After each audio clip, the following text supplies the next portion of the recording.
Good morning, everybody, and welcome to our Fireside Chat series. Today, I'm delighted to welcome the Honourable Wayne Swan to the couch. He's the former federal member for Lilly, former Treasurer and Deputy Prime Minister of Australia. He was elected 8 times as a federal member for Lilly and served as a Treasurer of Australia for nearly 6 years, including 3 years as Deputy Prime Minister. His focus as Treasurer was on a strong, secure economic growth, job creation and maximising the opportunities for Australia in the Asian century. He was instrumental in the publication of the Asian Century White Paper, a blueprint for Australia's engagement in the region, which is incredibly relevant today. Good morning, Wayne, and welcome. Good morning. So, Wayne, in 2008, after the global financial crisis, you coordinated the economic security strategy. Your actions were widely credited with preventing Australia from following much of the world into recession. What is your assessment of the current government's economic approach to the COVID-19 crisis?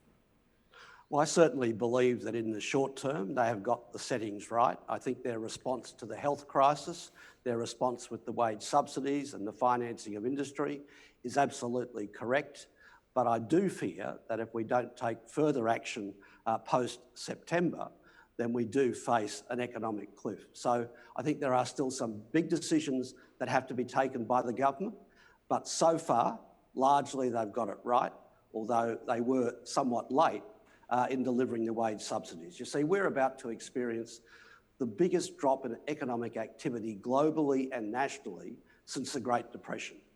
And it is most likely to be bigger than that occurred during the Great Recession. Now, for Australia, what that means basically is that our 29-year record run of no recessions is about to end. Yeah. And that means is high unemployment for a long time, business bankruptcies, and a very big economic challenge for our country. But there are a few countries that are in a better position to respond than Australia. We've done reasonably well so far, but I think there's a lot more to do. So when you say that there's a lot more to do, in your mind, what does that look like past September? Well, the government has put in place a range of wage subsidies and finance available for business and so on that takes us through to September. But that runs out then. You've got estimates of unemployment ranging between about 14% and 26% being put forward by credible economic forecasters in our economy. What that means is if there is a sudden cliff where the wage subsidies are completely withdrawn and the government doesn't put into place further medium-term stimulus, investment in infrastructure, training and so on, then we are likely to have very high levels of unemployment and therefore stress in business for a long time to come. So I think there is a strong case for further action beyond September and that the government is going to have to grasp that nettle, and if it doesn't, we are in for a period of very weak and anemic growth. You see, if you withdraw stimulus much faster than you see the return of growth in private sector spending, then you will continue to see very bad economic outcomes for some time. The great lesson of the Great Depression and the lesson of the global financial crisis and the Great Recession was that governments typically withdrew their stimulus too early and as a consequence of that had far higher unemployment and business bankruptcies than they needed to have. Now, that didn't happen to Australia during the Great Recession because we not only had a short-term stimulus, we had a medium-term stimulus that lasted for a couple of years and supported the economy as global growth returned. Okay, so just sort of following on from that, and you've kind of answered it, but there's a little part of this question that I'd like you to talk to just in terms of debt. So do you think the government has achieved the right balance so far with their stimulus and support measures, which you've talked to? Should they be spending more, or do you think they've done enough to maintain stability without getting Australia too far into debt? So let's flip that question over. If you don't spend a bit more, yep.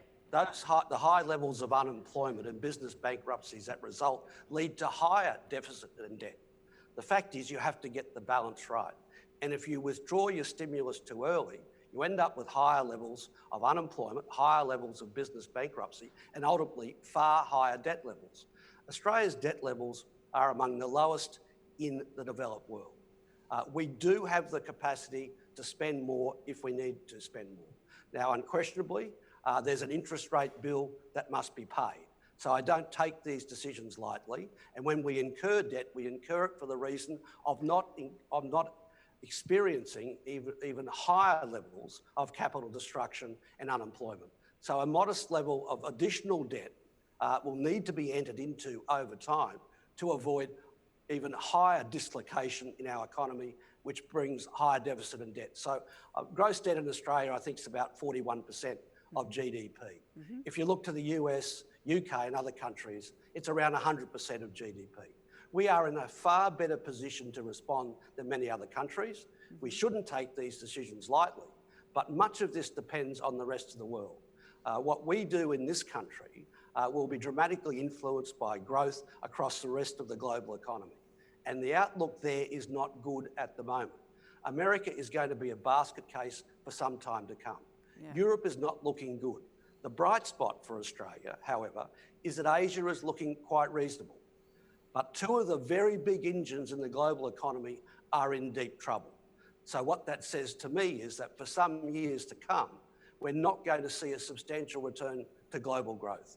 And in the absence of that global growth, the Australian government, working with the advantageous circumstances in our region, through a combination of stimulus and trade within our region, has a better chance of achieving stronger growth than many other countries in the world. But by and large, we're going to see a reasonably hostile international environment, and we don't see at this stage the sort of international coordination that we saw during the Great Recession of 2008, 2009, where the President of the US, the UK, Europe, and other medium-sized economies like Australia got together and put in place coordinated stimulus to get that global economy going again. We have no inkling of anything like that happening here at the moment, and that's what makes me somewhat wary about the international outlook. Okay.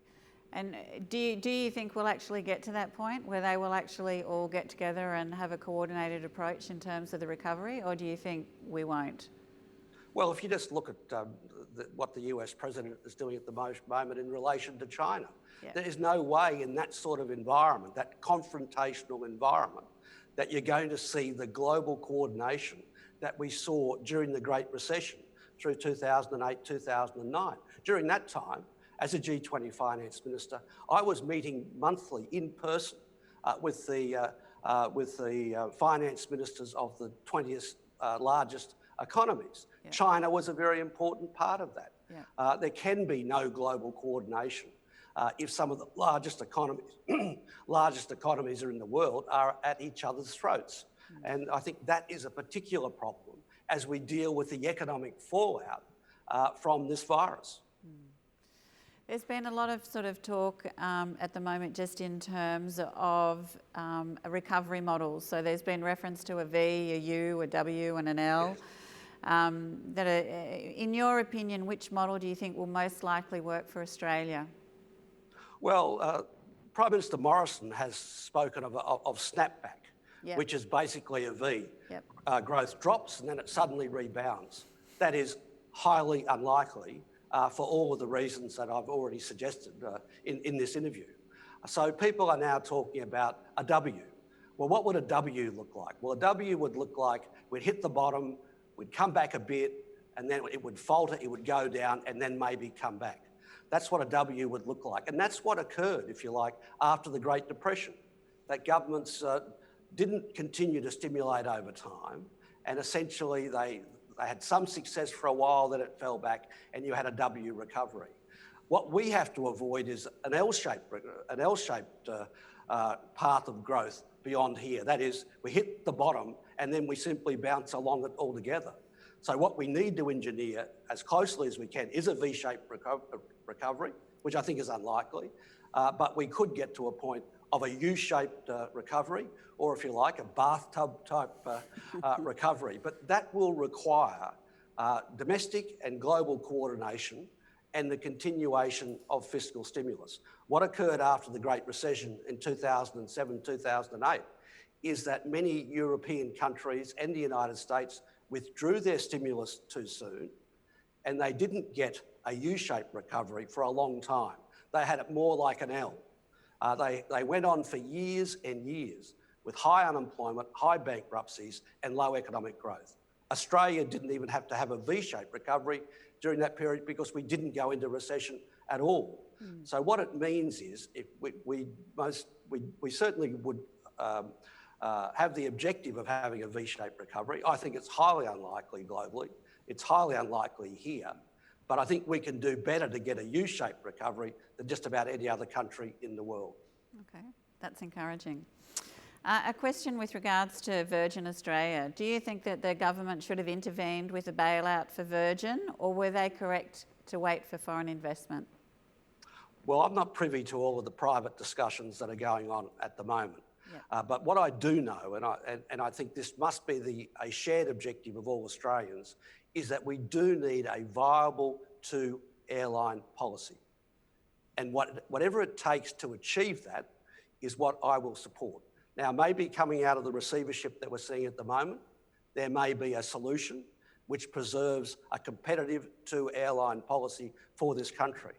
If we don't see that coming out of those private industry discussions over the next month or two, given the importance of Virgin to the structure of our economy, to our transportation systems and so on, I would then support some targeted government action to ensure that we did preserve a viable two-airline policy. I would agree. There's been quite a bit of talk late of sort of the trade-off between health over economics. And recently there was a coalition of leading economics urging the Prime Minister not to come out of the current suppression measures too soon. So what are your thoughts about the importance of suppression, and why is this economically important to Australia? Well, I don't see that there's a trade-off. We can't grow sustainably unless we deal with the virus. So the measures that we need to put in place to deal with the virus are important economically as well. Because the last thing we would like to see is for the virus to return quickly and decimate our economy again. So we have to throw it into lockdowns, which then cause further economic damage. I think more likely, and I think our government has largely got this right here, as has the New Zealand government and other governments around the world.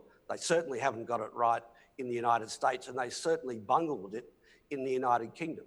So we've got two exhibits in the UK and the US of what happens when you don't act quickly enough, when you are not strong enough. We have avoided those traps here, and we are now reasonably making sure we open our economy consistent with beating the health challenge. But there is an unknown here that no one can really answer. We don't know when we're going to get a cure. We simply do not know whether that is going to be available. So even with all of the best protective measures in the world, it could be possible that at some stage in the future we will see maybe limited breakouts across countries, or even more substantial breakouts which will necessitate lockdowns. So from my perspective, it's not a choice of one or the other. We are dealing with a terrible foe, an invisible foe, a foe which we don't have the means to eradicate at this stage. So that means that what our health needs must dictate the economic outcomes. Yeah. And I suppose, you know, international borders are closed. How long do you think we should keep them closed for? And is there a point where we kind of will need just to face this virus head on and allow things to get back to some sort of relative norm? Well, I think we should be taking on board all the health advice in terms of opening borders. If we look at what's happened in this country, if we look at the experience of the Ruby Princess, what that tells us is that this has been largely entered into our country by migration of one form or another, or the movement of peoples. Yep. So I think in terms of our lifting of restrictions, the very last we should be lifting are the border restrictions around this country. because the rate of infection here has been dramatically impacted by the movement of peoples internationally. So I think that's a lesson that we have learnt. I don't think anyone in authority in Australia will be lifting those border restrictions any sooner than they think that is needed. I think our government has got a good grip on this. They will be the last restrictions that are lifted. Yeah, okay. And I just want to talk a little bit about China now. Do you think Australia is right to seek an independent investigation into China's handling of the COVID-19 outbreak? Or do you think our trade arrangements are far too important to jeopardise? Well, I think it's right that there is, at some stage, an independent investigation.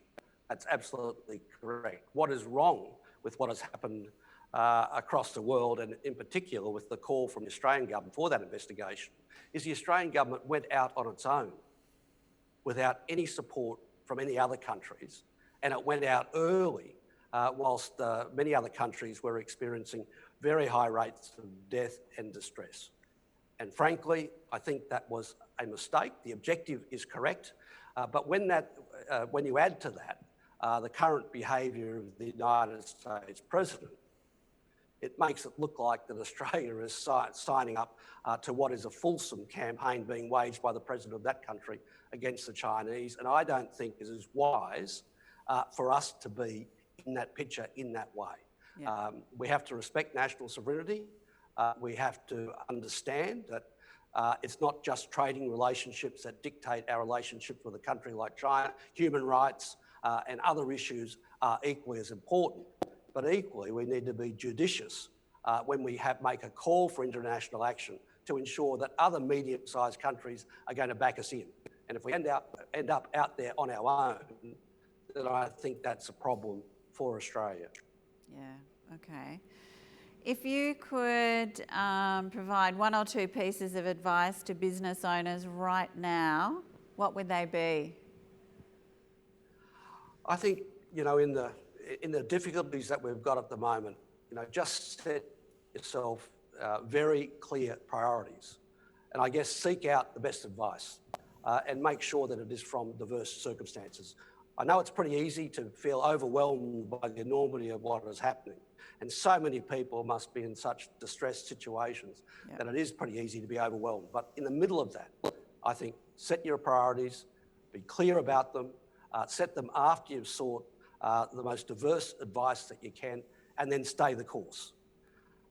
Stay the course, but do the best and most thorough assessment that you can make of your circumstances. And at the end of the day, don't be swayed by vested interests or other people. If you've got some faith that your judgments are well-founded, the result of considerable consultation and research, stay the course. Yeah, great. I'm going to throw open now to the floor, Wayne. I'm going to ask some questions from our listeners. So the first one is, do you see a net economic benefit for Australia from onshoring and diversification of supply chains in response to coronavirus? Absolutely. That is, if there's one silver lining in this dreadful set of circumstances that we face, it's the opportunity for us to have a reset when it comes to strategic manufacturing in this country. It was an opportunity lost when we saw the last of the car industry, which provided very important engineering skills and technical skills for the country. It's something that we seek to harvest from manufacturing in the defence sector at the moment, but I think it's a reminder to us of how uncertain the world is and how important it is for us to have some independent capacity in critical areas of manufacturing. I mean, it's absurd, for example, that we are no longer refining oil here like we once did, and how vulnerable we are now to that market. It's a reminder to us that if we are going to reset our manufacturing industry, it's a fantastic opportunity for us to do it on the back of renewable energy and all of the industries that will come from that. We've got the opportunity as a country with the best renewable energy reserves on the planet to reset manufacturing in key sectors based on renewable energy, and that's an industry in itself. I think there are vast opportunities for us now to do a reset when it comes to the use of renewable energy, alongside the rejuvenation of key sectors of manufacturing industry based on our higher end expertise, on our universities, on CSIRO and all of those big advantages we have when it comes to research and development. Fantastic opportunity that the government ought to really double down on as we go through this difficult period. Awesome, thank you. How can state government assist local government in community recovery? Well, I think state governments across the country are working with local government. One obvious thing that needs to be done, and it requires the federal government as well, is we need a whole range of what you call local small construction projects, community facilities type projects which can be put in place to lower unemployment, particularly in regional areas.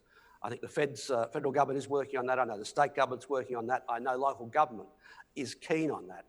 In our response to the global financial crisis, we had a program such as that.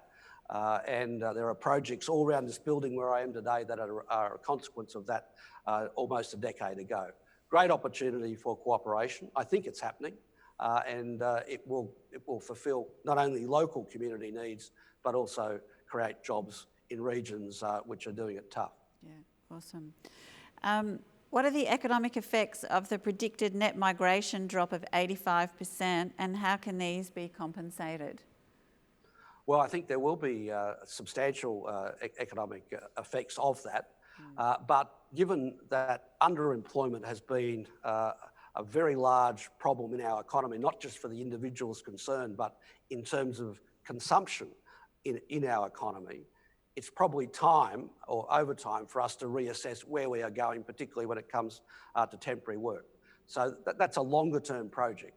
But the loss of international students, for example, is a huge blow to many of our regions and large cities. I mean, not well known that Brisbane has 3 very large universities with tens of thousands of international students, as does Sydney and Melbourne. So I think we're going to have to do a lot of lateral thinking about that market in particular. And then secondly, the loss of the associated tourism market as well. They're all big problems for our economy at a time where population growth will not be adding as substantially to our economic growth as it once was.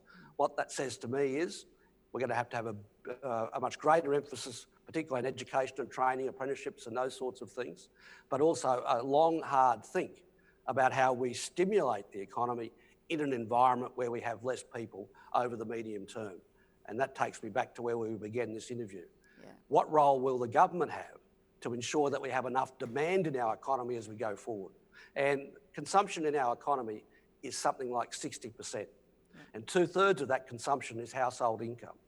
If household income is going down, if consumption habits have been dramatically affected by this virus, the fact that we may no longer travel like we used to travel, consume the sort of products we used to consume before, how are we going to fill that gap in consumption left by large numbers of people being unemployed, the absence of population growth? How do we fill that to ensure that we aren't left with double-digit levels of unemployment? That brings us back to a much more important discussion about how we reorientate our economy, how we reindustrialise our economy, how we envisage the future of industry in this country so we can achieve full employment for our population. That's the big discussion, the big economic discussion that needs to come out of this. Okay, awesome. Another question relating to China. Does China need Australia in terms of their own recovery and ongoing growth? And perhaps we are not as exposed as we think. Well, 2/3 of the Australian economy is consumption, as I just said before. So the notion that Australia as an economy just exists as a supplier of raw materials, not just to China, but to Asia, because Asia is much bigger than China, and we are lucky to be in the Asian century. So when we're talking about growth in Asia, we're not just talking about China. You add up all the other countries in Asia, they're bigger than China. Yeah. So that's the first point. The second point is mining is important. It's an important creator of wealth and profits for Australians, but it's not the main driver of our economy. The main driver of our economy is people who work in the services sector, who've got the sort of skills and the expertise to export into Asia, not just coal and iron ore, but all sorts of services, accounting services, environmental services. We are a very big service-based economy. So the notion that if China is hostile on an economic front, that Australia's got no future is ridiculous, because Asia is far bigger than China and our relationships are solid there. But having said all of that, China is a very powerful engine in the global economy. And we need to ensure that in our economic arrangements we work cooperatively with them if that is at all possible. And thus far, we've done that pretty successfully. So with the very real possibility of ongoing global health pandemics, do you think that globalisation is over, and will we return to economic self-sustainability? Well, I think it's been challenged, and a greater degree of independence, and the reasons for it has now been made very obvious by this pandemic. But I don't think it's over. You could mount the case very strongly. What the virus proves is the need for a greater degree of international coordination. And indeed, those that are calling for the investigation into China are demonstrating that very point, which is why the attitude of the American president is so reprehensible in this matter. Globalisation actually needs a good dose of multilateralism, where governments aren't at each other's throats, but they are cooperating, precisely because health challenges like this virus do know no borders, contrary to what some people would seek to imply. These are all shared challenges. And hopefully coming out of this, like came out of World War II, we get a fresh dose, if you like, of multilateralism, where people respect the need and the urgency for all countries to cooperate in a global way. But when it comes to supply chains, it's a wake-up call to us and any other country around the world that you can't leave sovereign capacity in the hands of others all of the time. So we've got to find a happy mix, if you like, there. And Australia there's no country in the world that is better placed to rejuvenate its domestic industries based on our relationships and where we live. That's got the skills and expertise to do that, but at the same time, continue to be a good international citizen, a middle-level power. I mean, we're a member of the G20. Most Australians don't understand that we're the 12th, 13th or 14th largest economy in the world, depending on how you measure it. We've got a lot of clout, and we should use that internationally, working with the big gorillas in the global economy to ensure there is more multilateralism and cooperation at the same time as we protect our own sovereignty. So I'm going to just give you a little bit of context around this question before I ask it. There's a lot of agreement that an opportunity presented by COVID is to look towards shaping a new economy and society where education, young people, farmers, essential workers and the environment are at the forefront, rather than making more profit for large companies and their CEOs. The question that follows this is, how can everyday Australians ensure that all federal and state level governments take this opportunity to shape a new, progressive, responsive economy and, most importantly, society? Big question to finish on, Wayne, sorry. It is, so vote that way at the next federal election would be what I'd say. But it is a really important question. How do we learn from this experience to make sure that we can resume what was going to be a 30-year period of continuous growth in such a way that we, as we go forward, do as well as we've done in the last 29 years. So I think the question of reshaping our economy, how we do it, learning not just from the virus, but all of the failures that have characterised the global economy since the Great Recession in 2007, 2008. You see, since 2007, 2008, the global economy has, for most of that time, been very weak and anaemic. It really didn't recover from the Great Recession, which is why it was called the Great Recession. So we ought to analyse what mistakes we ought to deal with in that global economy that have occurred in that 12-year period, and not make those mistakes again. Now, Australia didn't make all of those mistakes that led to high levels of unemployment for a decade or so in Britain and the United States. So we're well ahead of the curve. Let's stay ahead of the curve in the reshaping of our economy. And I think basically the reshaping centres around one simple notion. The most important asset a country has is not the iron ore or coal in the ground, it's the human capital. It's the quality and the skills and the energy and the optimism of its workforce. And that brings me back to the core part of that question. There's been an imbalance in the way in which we've paid some of our most essential workers in our community. There's been an imbalance between what has been paid to some of our most successful business managers. Nobody is worth 250 times the average earnings of their employee, in my view, no matter how good and how innovative and how entrepreneurial they've been. Nobody is worth that. So correcting that imbalance between the way in which we pay our basic workforce, who have just found out how important the cleaners and the nurses and all of the other bus drivers and all the other people are to our workforce. Indeed. And learn that lesson when it comes to industrial relations and the sharing of wealth. Two questions before we wrap up, Wayne. What do you see as the role of the banks during recovery? Well, very important. The banks recapitalised in Australia following the Great Recession of 2007-2008, which they were largely unaffected by. But they are in a much stronger position. But we're going to have to continue to see the flow of credit to our economy in circumstances where many businesses are going to be challenged. I take great heart and confidence from the fact that our regulators are very much on top of all of these questions when it comes to the behaviour of our banks as we go through what is going to be a very trying period for every financial institution. And I think working with our larger financial institutions, particularly given everything that came out of the Royal Commission, should ensure much better ethical behaviour, but also commercial behaviour than we've seen before. That's my hope.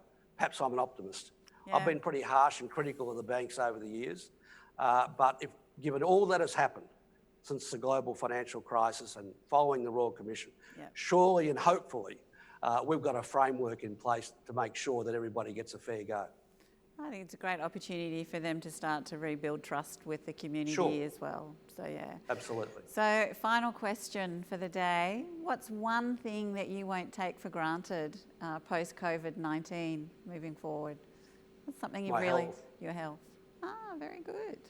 It's a real reminder to all of us, I think, about how vulnerable we are individually and collectively. And by that I mean just not my health, my family's health, the nation's health. I mean, I've experienced challenging health challenges in my time. I'm a prostate cancer survivor. I have a daughter at the moment who is facing health challenges and had to get out of New York just in the nick of time. It's a real reminder to all of us about how fragile life can be and how important, I think, and this is the American lesson, how important public health is. Yep. A public health framework. And thank God we live in a country that's got Medicare. We've had very big political debates about the future of Medicare. I'm really proud that I've come from a party that put it in place back as far back when it was Medibank in 1972. It's been a huge advantage for Australia over the years and an even bigger one during a pandemic. And it's one that now, hopefully, we can get 100% consensus in this country that must stay with us in a healthy, effective and efficient state forever. Awesome. I'm going to ask you one more question, actually. What are your thoughts on the COVID-19 app? I signed up on day one. Yep. I think the government, to some extent, bungled its launch. They let run for too long the notion that it wasn't secure. Yep. I'm convinced that it is reasonably secure. And I hope the government manages to convince people to sign up, because it's hard to see in the absence of the app, when we get a bushfire breakout in the future, as I've suggested before, will continue to happen, how we can deal effectively with that in the absence of the tracing capacity that app gives the public health authorities. Awesome. The Honourable Wayne Swan, thank you so much for joining us today on our Fireside Chats. It's been incredibly informative and very educational. So thank you so much. Take care and stay safe. Thank you.